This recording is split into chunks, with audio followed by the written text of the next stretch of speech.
அடிமையின் உடம்பில் ரத்தம் எதற்கு? தினம் அச்சப்பட்ட கோழைக்கு இல்லம் எதற்கு? அடிமையின் உடம்பில் ரத்தம் எதற்கு?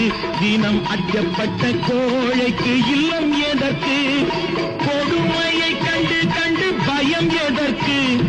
கொடுமையை கண்டு கண்டு பயம் எதற்கு?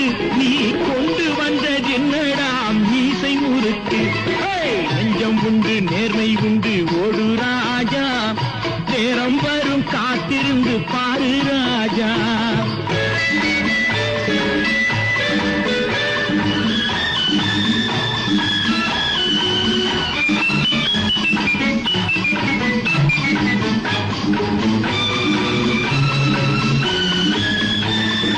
அண்ணாந்து பார்க்கின்ற மாளிகை கட்டி அதன் அருகினில் ஓலை கூடி